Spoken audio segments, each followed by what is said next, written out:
assistant head coach and offensive line coach Rick Trickett, defensive coordinator Mark Stoops, offensive guard Rodney Hudson, and linebacker Kendall Smith. So these guys are getting settled. Rick, I guess we'll start with you and go down the line. If I could ask the first question here, will you just comment on your bowl week experience thus far, and maybe how your events and activities have compared to other bowl trips that you've had? You want me to speak on behalf of the kids, because I haven't been out of the hotel yet, so I wouldn't be able to tell you anything that's going on. We get up in the morning about 5:30, and we get through the gym boat about 5 o'clock that afternoon, so then we go back to script. I think the kids have had a great time. I was really mad I didn't get to go to the go-kart track yesterday. They said they were humming out there pretty good. I think the kids have had a good time. But like I said, as far as my experience of it, I haven't been able. I'm going to go eat with the Lions coach tonight, I think, from South Carolina. So that'll be the first time I'm out of the hotel. So I have no comment on that. All right, Rodney, what about you? I think we had a good time. We did, like you said, we got the race cars. We did a couple good events. Down here at the Brazilian Steakhouse, it was pretty good. At the same time, I think we practiced hard and got some good practice in also. But overall, I think we had a pretty good time. Coach Duke? It's been a great experience. It's been a lot of fun. I think our players are enjoying it, and we're getting about that time. We're starting to get a little anxious and get ready to play the game. But it's been a fantastic experience, and people have been very good to us. Kendall? Yeah, we definitely enjoyed the time we've been here. We did, like I agree with Rodney said, with the go-karts and going to the Brazilian Steakhouse. It's some experience that we never experienced before. For the young guys, they're having a good time. So, but at the end of the day, it's getting down to football, so we definitely enjoy it. All right, thanks for that, gentlemen. All right, we'll go ahead and open up to questions. Go ahead. Mark, where do you think the defense has progressed the most this year, your first year? What are you most proud about as you reflect on what you guys have accomplished? Well, I think, probably just like most people this time of year, there's been a lot of good and some bad. But I think overall, I'm most proud of the consistency. We're not where we need to be. We had some ups and downs, like I talked about, but just proud of the effort and the way our guys prepare. I think our team has, for going into the season with some inexperience, I think our team has done a nice job of being mature and handling their business and trying to prepare the right way and respect the game, respect our opponents, go to work each and every week and just try to be as consistent as we can. Questions?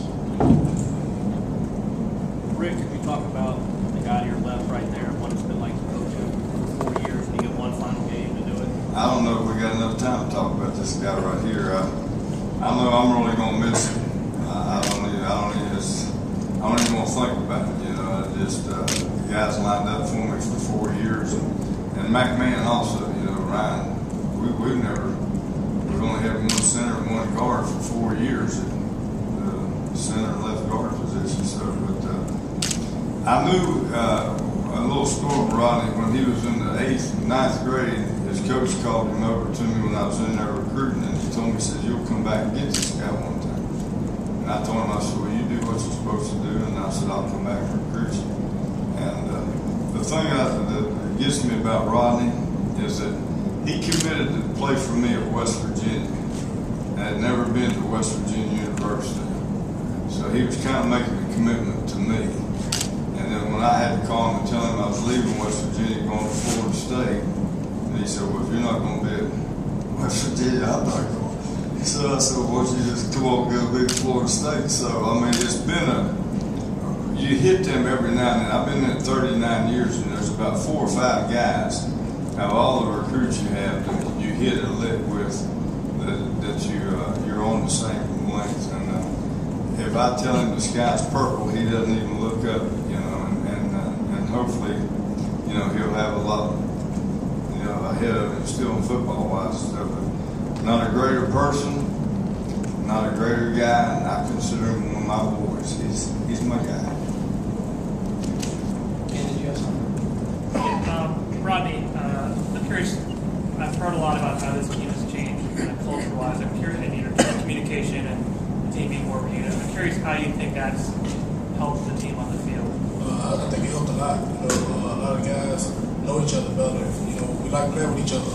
We have a lot of fun. We like competing at practice, and I think it carry over to the game. The offense, defense, especially we all feed off each other. And it helps out a lot. Mark, it seemed the turning point seemed to be the Oklahoma game with the defense. I mean, they just ran right through you guys and everything. Thanks. I mean, what happened at that point? What allowed this defense to start progressively getting better? Sorry about that. Yeah, no, I agree with you. It seems, it almost seems like a different season, but you're right. That probably was our turning point. And, each game after that, that question would always come up. And do you think it would you're going to grow from this and get better? And my answer for a long time was, I don't know, we'll see. And now you look back on it, and I would agree. I think we grew up a lot in that game. Kendall could probably remember leading into that game. We had a bad preparation, a bad day on Wednesday, and I was a little bit upset. And I said, "You guys, you have no idea what you're about to get into." And we weren't approaching it. We weren't respecting it the right way. The game and our preparation and how we handle our business and that maturity level that I'm talking about, I don't think it was there. And so we went out to Oklahoma. We all know what happened. They ran right through us, like you're talking about. And I think our guys, I think it was an experience. I think it opened up their eyes, and they said, "All right, let's just submit. Let's listen to the coaches. Let's do what we have to do and approach the game the right way." And I think we grew from it. It's not going to happen overnight. And but I think we took the approach. Let's get better at something each and every day, and let's focus just a little bit more each and every day. We went back as a coaching staff and kind of simplified a few things, and just maybe thought we couldn't handle everything at that point. So we went back and just did some things we could do well, and went to work every day. And I think the players have been fantastic. I really appreciate their commitment and the way they've respected our opponents, respected the preparation, and the way they've worked since then. We're not always perfect, but I think the guys are approaching it the right way. Was there a fear because of the year they had prior, and now that was the first big time opponent you played, that they could have just lost confidence and said, "Here we go again." Well, I'll let Kendall speak here in a minute to maybe reiterate some of the things we're talking about, but I think that was my view when I saw that game, and I saw our focus going into it, and I saw one other scrimmage, whether it be in the summer or whether it was in last spring, but I saw the team kind of just going up and down the field on us, and I saw a little bit wide-eyed, and I saw a lack of confidence, and I said, I think that's where it all had to change for them, was mentally, and just focusing on what they had to focus. When things go bad, you have a tendency to want to overcorrect and get a little bit panicked, and I think our guys have grown, and they're getting better. Well, as a defense, after that game, we knew we didn't want to go through a similar season prior to what happened. But we just grew every day, decided to put that behind us and feed off that game. And so we just decided to come together and work hard every day and do what Coach Stoops and Coach Hudson had a plan for us, and just buckle down and play some good defense and try to get better every day. Right here. Coach Stoops, what have you seen from South Carolina on film? I mean, a lot of their offense is Jeffrey or Lattimore, but what have you seen from some of the other guys? It's just a good football team. You know they're well coached. You know they have confidence when you're playing a Coach Spurrier team, and you see the quarterback making some throws. And I think just like most great coordinators, they want to be balanced, and they have that with a great tailback and a big-time playmaker and wide receiver. The quarterback's playing awfully well, so we'll have our hands full. Right in front. Rick, you've had, I think it's 6 or 7 different offensive lines you've had to start this season. I mean, how difficult has that been balancing the different lineups you've had all season? Yeah, you think, you put this line together and think you're going to come back with all 5 stars for 3 years in a row, and then that goes out, and then Spurlock goes out, and we've had to shift it around a little bit and things, but I think the fact that, you know, we're such a mature group, you know, that you could put Stork in there between McMahon and Ziegler, and they could take care of him, you know, or it doesn't matter who I put at left tackle, he's going to take care of him. He knows more what's going on out there than I do. So, you know, it's another thing, it's a challenge, you know. You sit there and you can never count your, you know, eggs before they hatch, you know, and I wasn't ready for it, you know, as far as I thought. You know, we've been pretty, you know, these guys have played for 2 years in a row. Everybody been, you know, every game, but, you know, things happen, you know, and David, you know, got the hit and everything. But it's been a challenge, you know, line up with Henry at right tackle, win 2 ball games, and then Ziegler at left tackle. He had to go over and give up, sacrifice a little bit, and play left tackle. And even thought about moving this guy one time, and we didn't. But it's been a challenge. That's part of coaching. I think you have to take what you have. And, you know, injuries are a part of the game. They're always going to be a part of the game. And, you know, I've always had the philosophy, one goes down, somebody pick the rifle up, and let's just keep getting it, you know. So that's kind of the way we approach the thing, and, you know, that's how we did it. I don't talk about injuries in a meeting. I think Rodney, I never mentioned about injuries. I don't believe in injuries, you know, but they do happen. But, you know, we try to stay on the positive side. Mark, your defense leads the country in sacks. Considering, you know, how low the numbers were last year, did you think that was possible? And can you just talk about how you've been able to improve the pass rush so much? Well, I think that's, you know, that's something that you know, was addressed and talked about, you know, leading up, you know, to our preparations. And I think a lot of credit has to go to our defensive line coaches, Coach Higgins and Coach DJ Elliott. I think they've done a fantastic job, and that was something that we had to improve on. And again, we discussed it, we worked at it, we spent time in the off season. Those guys, I think, you know, just learned as much as they can to get that relayed to the players. And you know, schematically, I think, you know, I talked about that in my press conference back in Tallahassee, that some of that would come from coverage and some of it would come from you know, pressures. And I think we did a nice job at times, you know, doing both pressure and covering fairly well, and guys doing a good job getting the quarterback. So it's been good. It's a pleasant surprise, to answer your question. Yes, it was. You know, I felt like we had some good players, and felt like we would do fine. But to lead the country, I wasn't so sure that was going to happen. Right hand back. Marcus Lattimore hasn't fumbled the ball, hasn't lost a fumble or dropped the ball. How impressive is that for a freshman? And when you scout a guy like that, why does he hold on to it so well? Yeah, it's extremely impressive. He's a fantastic back. He seems very mature. Does not seem like a freshman. He's very hard to get in negative yardage plays as well. You know, protects the football. Like I said, he doesn't take a loss very often. You know, big physical guy, great vision, and you know, very good football player.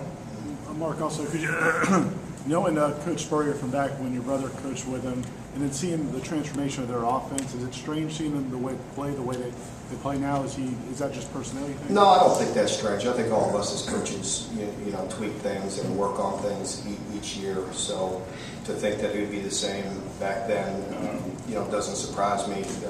You know, but you see certain things that are still there. You know, that you're just gonna always see with his offenses and the way they throw the ball. So you know, definitely, you know, impressive. Right here. Coach, could you talk about your relationship with the Spurriers? Obviously, you coached with Steve Jr. at Arizona for a year, and also you were at Bolton Quad, coach under Coach Spurrier at Florida. Talk about your relationship with the Spurriers. Yeah, we've had a long relationship. You know all the Spurriers, know their family. They've been very good to us. You know, you know, my brother Mike hired Steve 1 year junior, and spent the year with him and got to know Steve Jr. and his wife Melissa. Known Coach Spurrier and his wife Jerry for a long time, back, you know, from the days at Florida, and they've been nothing but good to us. You know, great people. So we have a great relationship with them, and obviously have a lot of respect. Right here in front. Mark, you started 2 new cornerbacks this season. Their backups had never played it down in college before. Just talk about kind of the early growing pains and how they've progressed throughout the season. Yeah, it's I think they've done a very nice job at times, and certainly we are learning and getting better each and every day. I mean, here we are for us a Thursday practice right before the bowl game, and it's still a grind. We have a lot of room for improvement. I'm proud of them. I'm proud of their effort, and I think we're going to get better and better. But they're talented football players that they're learning each and every day. Right here.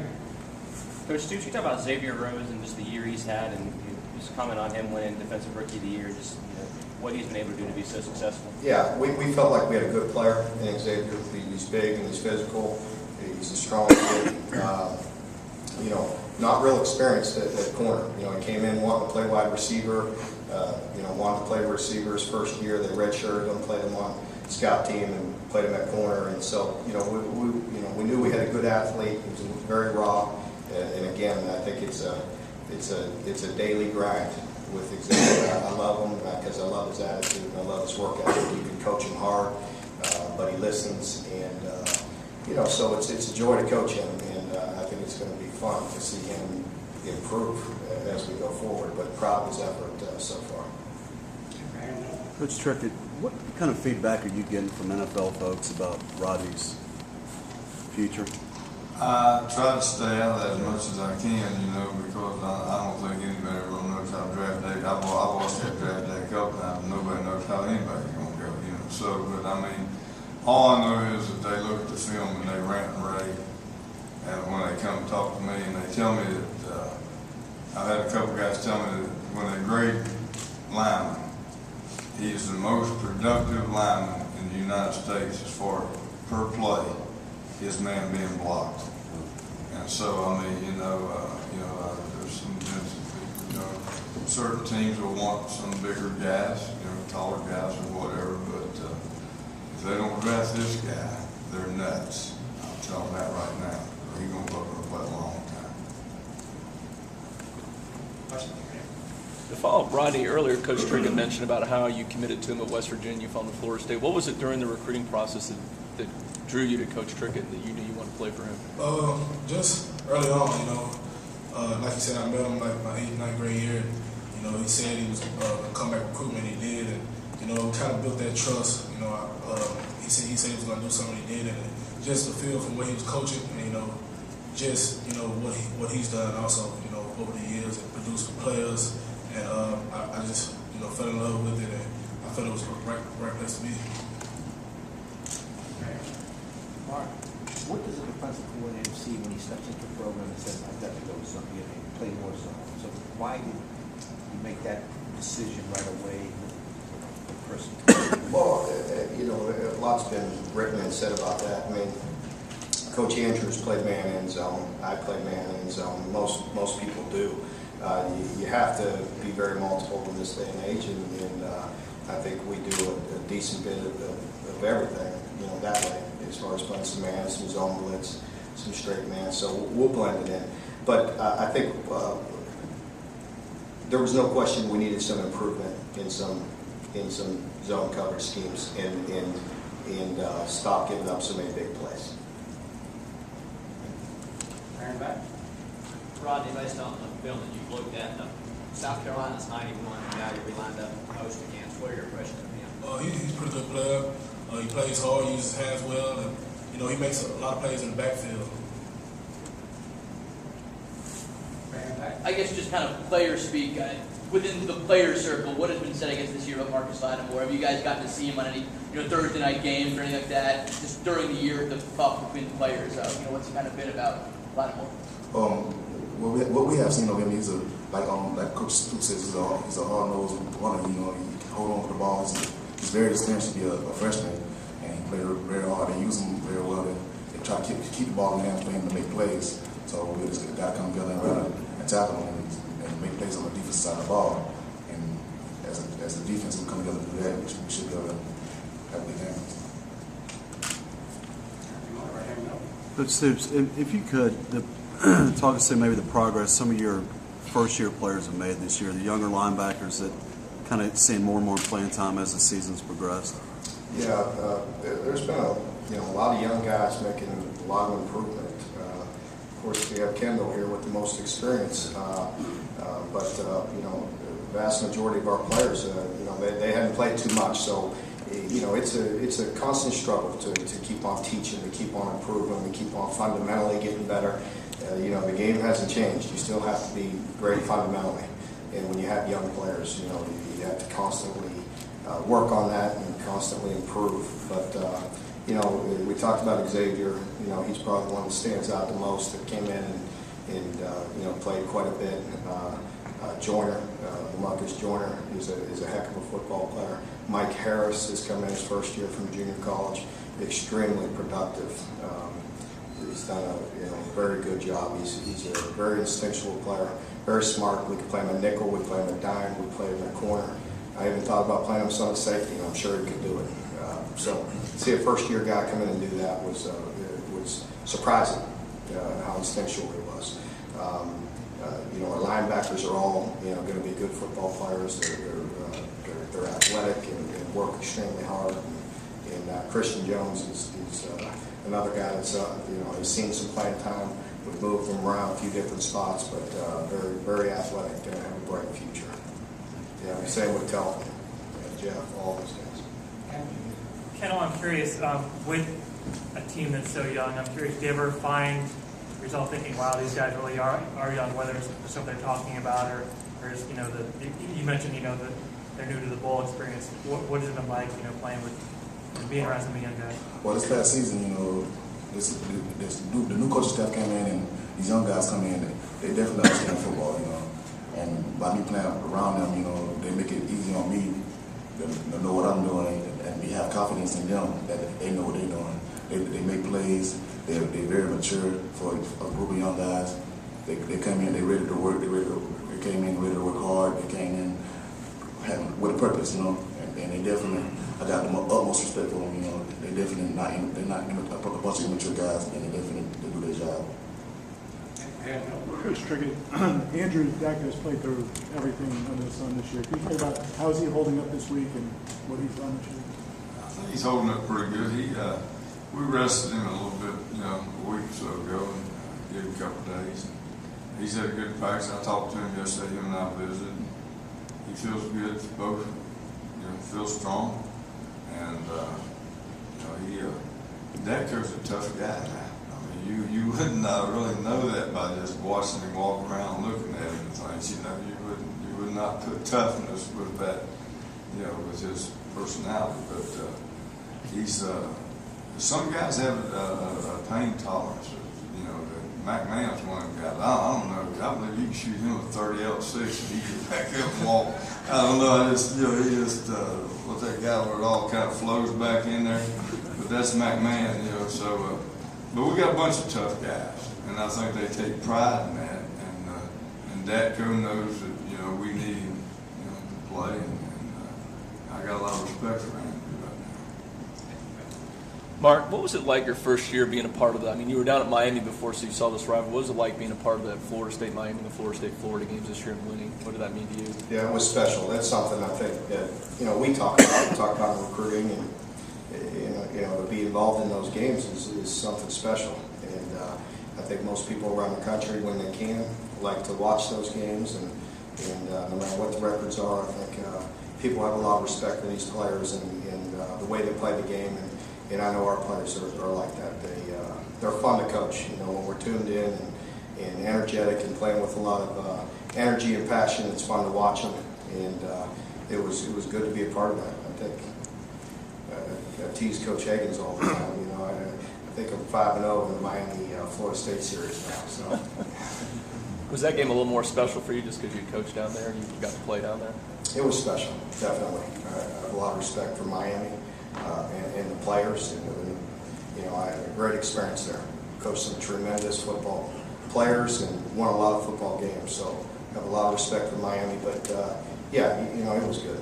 I think just out of respect for the game, and how big that game was. It was good to go down there and play well.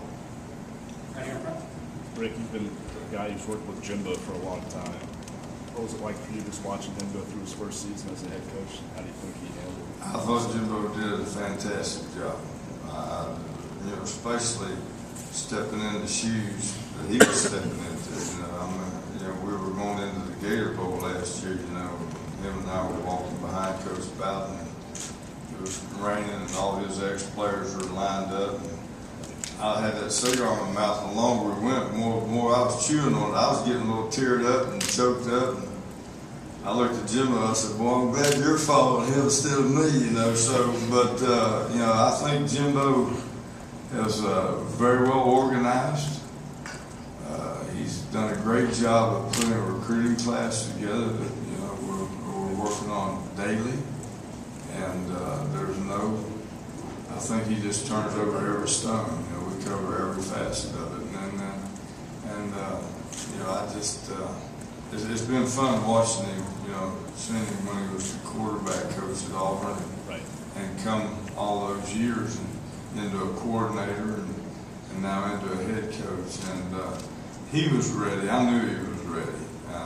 He was ready to do it. And I think, and I'm not saying that because I'm, a friend of his who's biased. I just think he's done outstanding. The way he's handled the players, the things he's done for the players, academically, socially, and everything that way, above and beyond the football part of it. I think he's just really stepped up to the plate, and I think Florida State's got him a good one. Did you see that back then at Auburn when he was? Yeah, you knew he had it. Some guys have it, some guys don't. He had it. He's a winner. He knows how to win. He's a winner, and he's got his own way. We're great friends, but we're almost opposites, to a point. But he's really done an outstanding job. I think he's done an outstanding job. Okay, we got time for two more. We're going to go right back here. This is for the two players. Because of Spurrier's time in Florida and his relationship towards Florida State during that time, I'm just wondering, you guys, even though he's been gone several years, as Seminoles, when y'all get together, you learn you're going to play Spurrier in South Carolina. You harbor any feelings towards him, against him from his Florida days, the relationship between Spurrier and Florida State, going back when he coached in Florida? Me personally, I don't really have no hard feelings against him. Me being from Florida, I definitely, growing up a Florida State fan, and actually coming in to play, my dream was always to support Florida and playing the big games like the Miami Florida State game and the Florida State game. But I don't have no hard feelings against him. It's just a bowl game that I get to experience one last time. I'm glad that we're playing against a good team and making a good game and just ready to go out and play football. Okay. Final question right here. Coach Stoops, you said you simplified things after Oklahoma, and I assume you added stuff in as the year went on.